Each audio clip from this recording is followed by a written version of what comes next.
Thank you. Good afternoon. Welcome to Women for Change's third annual Women's Economic Press Conference. My name is Rima Shahid, and I am the Executive Director at Women for Change. We are excited to welcome you in our lineup of speakers to discuss women's economic stability.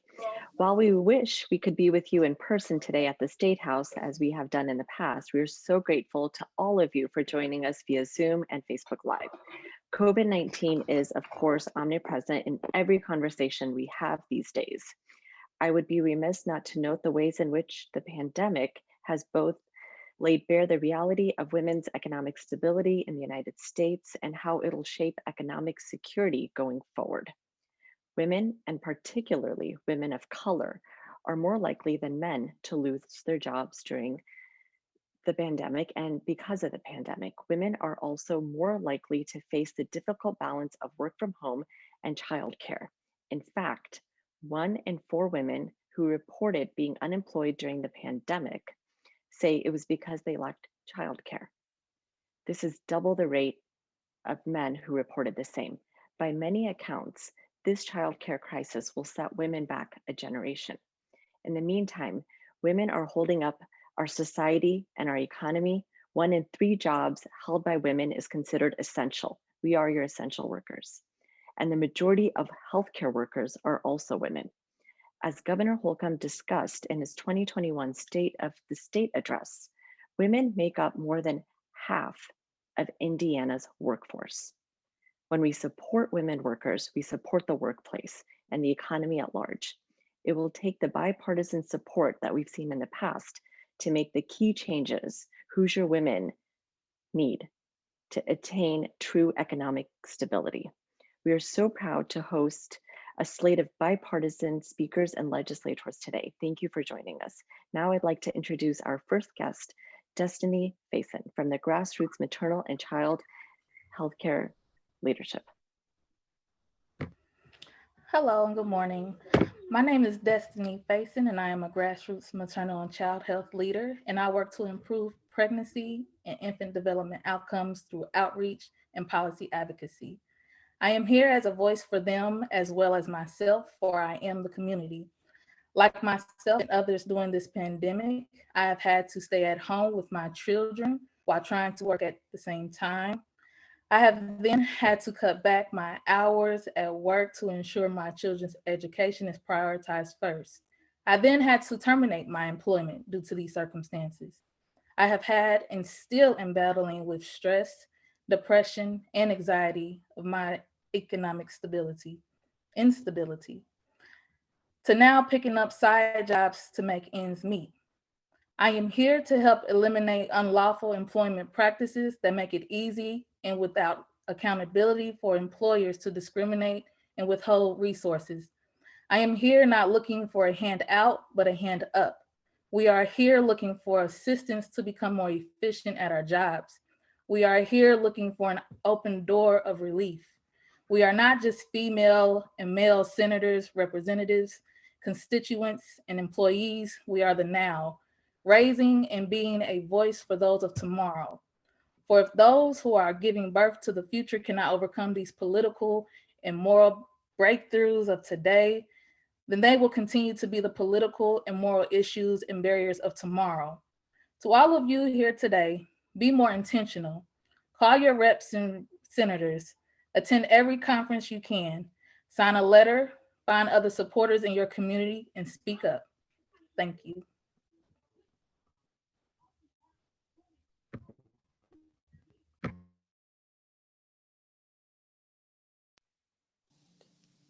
We will now have Representative Nagel. Thank you. Thank you. And thank you for having me here today.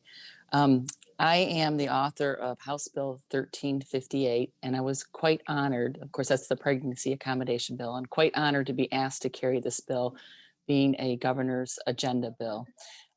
I find this near and dear to my heart. I am a small business employer, and I have employees that, of course, have children and have gone through pregnancies with me. So I have kind of that firsthand knowledge of experiencing it on the employer side. And not only that, I'm a mother, so I've also experienced it myself.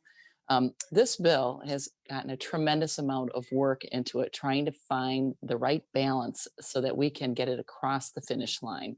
The key to this bill is that we have moved the more authoritative side of it to the Department of Labor, which which most businesses are more familiar with that agency and dealing with it. Um, I believe that this bill has put together some very reasonable employment accommodations for a pregnant employee. A maternal health is the key for our success as a society. And I believe that most employers probably already do most of these things. I think this will be a tremendous guidance for companies and understanding how to even improve on what they do already for pregnant employees. But in addition, it will also help us root out the bad actors, which is key to our maternal health. So we will continue working on this. One of the most difficult things, of course, is getting the support from the Indiana Chamber and the Indiana Manufacturers Association. We are working hard on trying to get their acceptance. And of course, getting that first hearing will be key. And we're working very hard on trying to get that first hearing here in the House. But my goal, of course, is to get this heard, find out if there's any concerns and try to address those. And of course, get it to the Senate so that we can get it across the finish line. We will be the 31st state to get this passed. And I think it's just glaring at us that this is critical. We need to make this happen. So again, thank you for having me here today. And we'll all work together in a bipartisan manner to get this across the finish line. Thank you.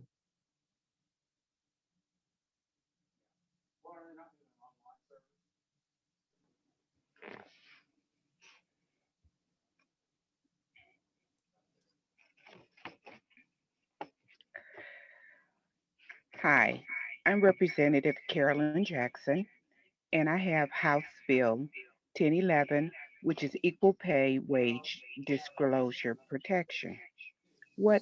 This bill will do is it will make it illegal to pay wages that discriminate based on sex.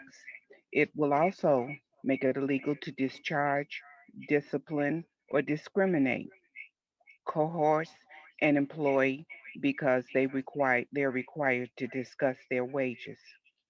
Also, it will be illegal to require an employee to sign any documents that deny their rights to disclose wage information. It will provide that the Civil Rights Commission has jurisdiction for the investigation and resolution of complaints of these employment actions. As we know, it is unacceptable to pay women less for the same responsibilities when women have been fighting for equal pay for decades. It is long overdue that we are not treated equally in the workforce. There should be transparency as well as accountability around wages. We should not have to fear for repercussions. If a woman suspects she is getting paid less, there should be no fear of retaliation to ask for, discuss her or her colleagues' salaries. There's no general reason for any employer to prohibit its employee from disclosing what their salary is. Currently, Indiana has ranked somewhere in the I think it's 44 among gender pay gap. That's unacceptable. This bill I've carried for the past 3 sessions, and we are working very hard to try to get a hearing on it. So we will continue to work. We will continue to fight to try to make it happen. Thank you.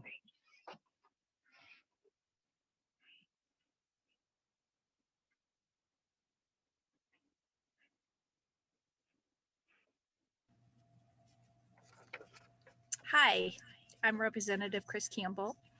I represent District 26 in Indiana, and that is the Tippecanoe County, West Lafayette area. I'm authoring this year House Bill 1136, which is for a paid family medical leave program. I offered this bill last year. It did not receive a hearing. I also offered it as an amendment, but it was voted down. What the bill would do would require the development of workforce development to establish a paid family medical leave program with small deductions out of your paycheck and a very small contribution from matched by your employer to set up the program. So it's very low cost to both the employer and the employee for a great benefit throughout the state. There are a couple businesses that already have this type of program in the state, but a lot of our smaller companies that would like to offer this type of program just wouldn't be able to afford to do it in a small business setting. So just a little bit of facts on polling that we've received from having a paid family medical leave program. 8 in 10 voters support a comprehensive national paid medical leave program with bipartisan support. 6 in 10 voters believe they would face serious financial hardship should they have to take an extended leave. Nearly every other industrialized nation already have paid leave programs in place. Family leave is found to increase workforce participation and create cost savings in other public programs. For example, women who took paid leave had a 39% lower likelihood of receiving welfare and 40% less likelihood of needing to be on food stamps. Workers who have a paid leave are more likely to return back to their workforce and to the same employer, and that helps with having to retrain new people. So 87% of businesses offering paid leave report no cost increase, and a 9% reported cost savings because of the lack of turnover. So as a working mother, I know that it can be really tough when you have to balance your family and work, but add a medical necessity of a sick family member, having a baby, or getting sick yourself and having to take an extended medical leave can cause huge financial hardship. No Hoosier should ever have to face financial instability versus their health. This represents true family values. I think that we can all attest to how important that is. Paid leave builds a stronger workforce. A healthy employee is a positive employee. They're a productive employee and they're a loyal employee. These qualities are universal benefits for all big businesses that are big or small. It's not a radical concept.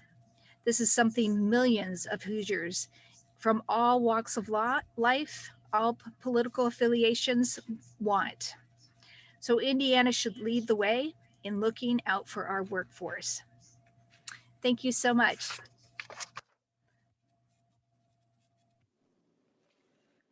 I'm State Representative Sue Arrington, and my district is 34, which is Muncie.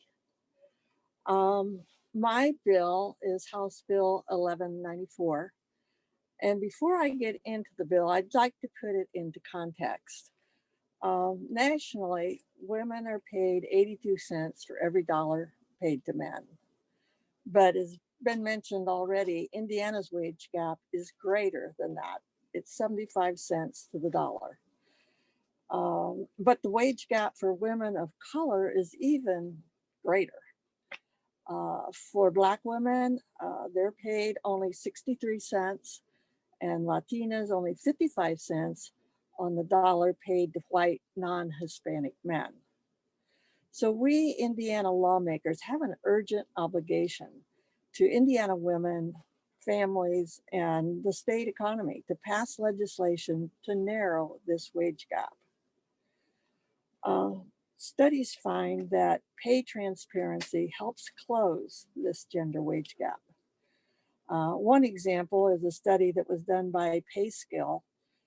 They looked at 400,000 women and found that the majority of those women who said that their employer used transparent pay practices made the same wages as their male co-workers. One tool, and there are several, and some of them are being mentioned today. One tool to promote transparency is providing applicants with wage range for the job they are seeking. Since employers tend to anchor salary negotiations consciously or unconsciously on the job applicant's first request, providing applicants with a salary range that the employer is willing to pay helps level the negotiating playing field and reduces the wage gap. So this is what my bill involves. It does three things. First, it prohibits employers from failing or refusing to provide an applicant for employment with the wage range for the position that that applicant is applying for. Number two, it requires an employer to provide to an employee the wage range for the employee's job under certain circumstances. And there are three of those circumstances: at the time of hire, annually, after the date of hire, and upon the employee's request. And then the third part of the bill allows the Indiana Department of Labor to receive and investigate complaints. And when they do get a complaint and find a violation, this is what the department can do. For the first violation, it can issue a warning. For the second, it can issue a fine of $50. For the third and subsequent violations, the fine would be $100. So as we work to rebuild our economy, it only makes sense to rebuild it in a way that promotes equality and fairness for all. As people get back to work, we want them to go back to high quality, high paying jobs to ensure that people of our state are able to bounce back in the event of another crisis. Thank you.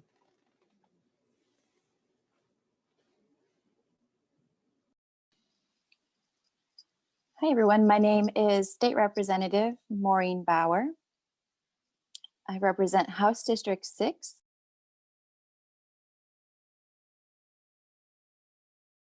Excuse me. The bill that I've introduced is House Bill 1245, which addresses pregnancy and childbirth discrimination. It prohibits an employer from discriminating against a pregnant job applicant or employee, and requires an employer to provide those reasonable workplace accommodations for a pregnant employee. So similar to Representative Nagel's legislation, it does address the workplace accommodations that Indiana is lacking in their current state law. But additionally, my legislation addresses the discrimination aspect of workplace that many women in their 30s and 40s have been telling me stories of how their job was eliminated or replaced, or they were told not to return as a result of their pregnancy or coming back after they had a child. The state law regarding pregnancy discrimination does not exist in Indiana. While there is a Pregnancy Discrimination Act, it doesn't require workplace pregnancy accommodations. There have been an increased, almost an all-time high record of pregnancy discrimination claims filed with Equal Employment Opportunity Commission, and they're steadily rising. So by requiring the Civil Rights Commission to handle complaints, we are addressing the discrimination aspect of pregnancy and childbirth. Of course, we know that Indiana is ranked the 3rd highest in maternal mortality in the nation and 7th highest for infant mortality. And the CDC has stated that 3 out of every 5 maternal deaths can be prevented. Those are pregnancy-associated deaths that are preventable, things like preeclampsia or gestational diabetes. How you turn it up. And we know a healthy mom means a healthy baby. We want to do everything we can to ensure that mother carries her child to full term and prevents any premature deliveries that cause many complications in birth. So I'm really encouraged to move this forward to address this discrimination that so many women have felt in the workplace, and also finally pass reasonable accommodations in the workplace for women. All mothers should be able to work to support their family and themselves while protecting their health. And thank you all. Appreciate your time.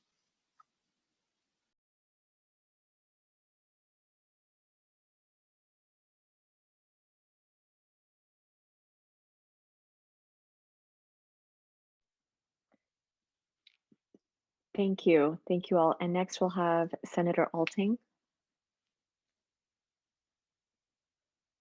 If you can unmute yourself, thank you. Good morning or good afternoon. How is everybody? Can you hear me? Yes, we can. Okay, good. Well, it's an honor and privilege to once again carry the pregnancy accommodations legislation in the Senate. I have been carrying equal rights bills uh, going back to some 26, 27 years uh, from all types of challenges from 26 years ago as a city councilman in Lafayette uh, for sexual orientation to the hate crime legislation here in the Senate. And then last year carrying this bill. Uh, I feel extremely, those of you that worked with me last year know how passionate I am about this bill. There's nothing that upsets me more when I see equal injustice being performed. Uh, I'm always reminded when I carry a bill like this of the times, uh, and I'm heartbroken that we're even considering doing this bill. This bill should have been in law and in statute a long time ago. You would think when you talk about pregnancy accommodations that it's 1964. And I say that openly and respectfully. Uh, so we will continue the fight. It's a shame when you look at the statistics where Indiana fits in, and particularly third worlds like Vietnam and Iraq. Um, and in all honesty, as a small business owner, my entire adult life, this is about a friendly, neutral bill to business that you're ever going to find, because the word reasonable accommodations is exactly what it says, reasonable accommodations. And I would just think that it's the humane thing to do, and the right thing to do is to provide that type of accommodations uh, with over 50% of women that are in the workplace, with statistics going up that more women are the breadwinners of the family. My God, it's 2021, not 1964. And we need to get off our rump here in Indiana and get with the times and protect our women in the workplace, and more importantly, protect our children in the workplace. One recommendation I'm going to ask all of you to do that are out there, and this is not political, this is just how you get a bill done, is write the Indiana Pro-Life Association and ask them to get on board. What a shame that we did not get any help from them last session whatsoever, zero. And I thought that they were in business to promote the life of the unborn. And I was very extremely disappointed that we could not get their endorsement and help. That would be a huge asset to us both in the House of Representatives and in the Senate. Having said that, I'm available for any questions you may ask.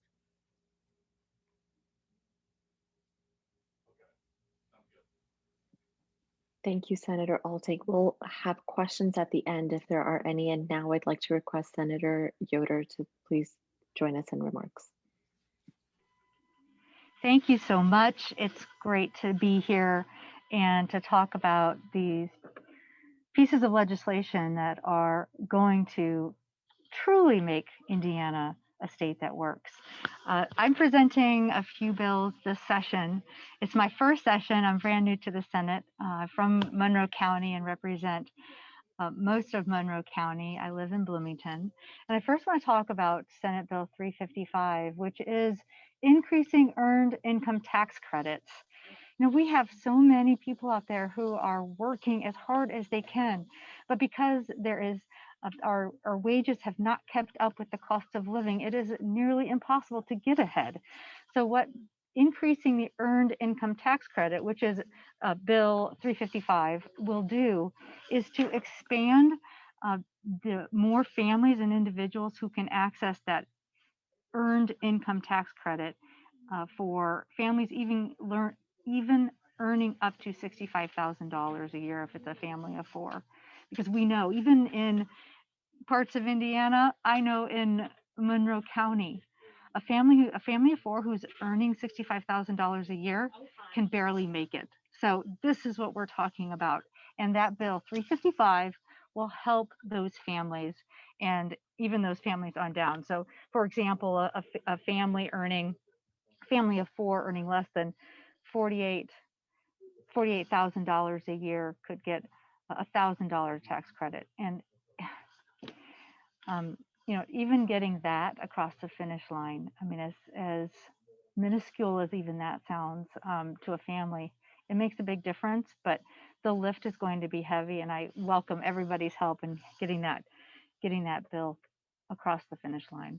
Then another bill that's interesting is Senate Bill 314, and this bill speaks to the wage gap. I mean, you could call it, I like to call it pay their worth, the pay their worth bill, because this prohibits employers from asking about wage history. And we know in states that do prohibit this, the wage gap between women and Black, Indigenous, people of color, that gap closes. And when we're seeing here in during these COVID-19 times, when we know that more women are taking time off to care for or are really carrying the water of so much in the home life, whether it's helping their kids engage virtually with schooling or needing to care for loved ones who are sick, there are more women are leaving the workforce, and a bill like this would help them close that wage gap and pay people what they are worth. And finally, I want to talk a little bit about a bill that I'm really excited about, and that is paid family leave for the state of Indiana, that every single Hoosier could get up to 12 weeks paid. And what's remarkable about this legislation is I have heard support from the chamber. I've heard support from so many different stakeholders and constituents who say, we need this for Indiana. Every single person will be a better employee if they know they can care for their families and themselves. So in something like the bill number is, I just want to get it, the bill number is 313. It's paid family leave for the state of Indiana, 12 weeks paid. We can do this. This is the right thing for all Hoosiers. And I'm excited to be carrying this legislation and need all of our help to get it across the finish, these bills across the finish line.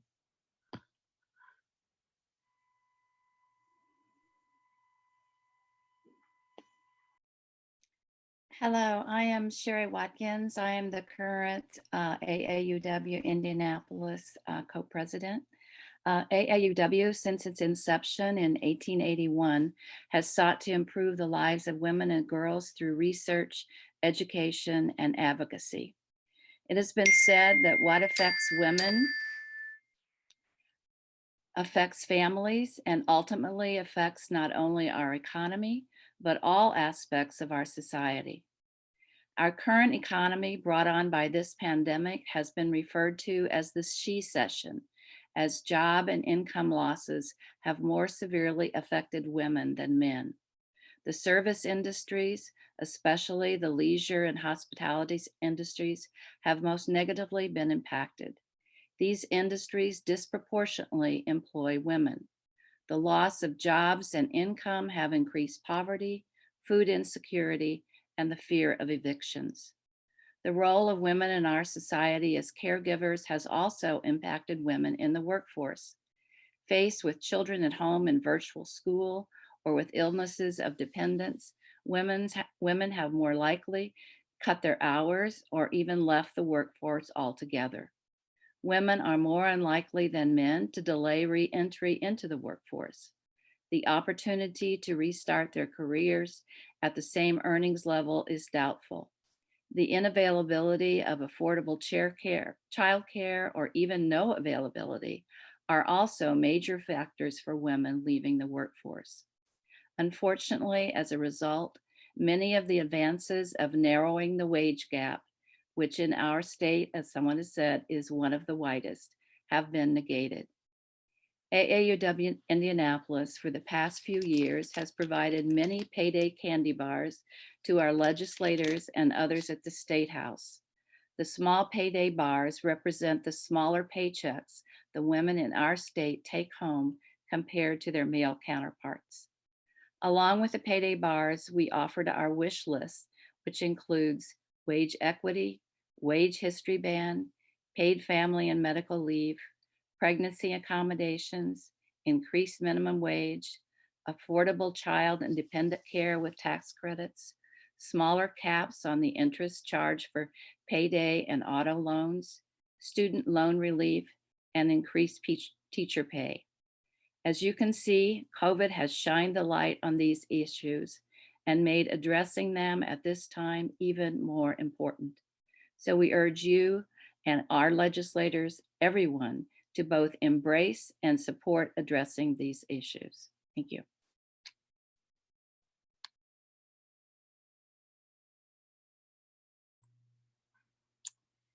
Good afternoon. My name is Shruti Rana. I'm here today representing the Monroe County chapter of the National Organization for Women. I'm the Legislative Action Director at MC Now and also a professor at IU. What I wanted to do today is provide a snapshot for you of the severe and long-lasting impact the pandemic has had on women and add to some of what you've heard already today. Women have been described as America's safety net, and now that safety net is strained to its breaking point. We know that women are experiencing the pandemic as a double whammy. First, they're losing jobs and being pushed out of the workforce. And second, as these job losses and financial pains are coming at exactly the same time that the burdens of caretaking and household labor have risen dramatically as women are stepping in to care for sick or unemployed family members or supervising children at home learning remotely. Squeezed between these two forces, women's professional advancement and salary gains are being rapidly overturned. Our recent figures show that nearly all of the gains that women have made in the workforce since 2008, since the 2008 financial crisis, have been completely wiped out. Nearly 5 million American women have lost their jobs in 2020, and women accounted for 100% of the job losses in December. The situation is dramatically worse for women of color, as the pandemic has exacerbated existing inequalities so that women of color are experiencing the highest job losses, the most severe health consequences, and the deepest impacts on their communities. The women who remain employed are also on the brink. Women are concentrated in the fields of healthcare, hospitality, and service work, which have borne the brunt of the economic and safety fallout of the crisis. They're also concentrated in the lowest paying and most precarious of these positions at the very same time that they're standing on the front lines of exposure to COVID.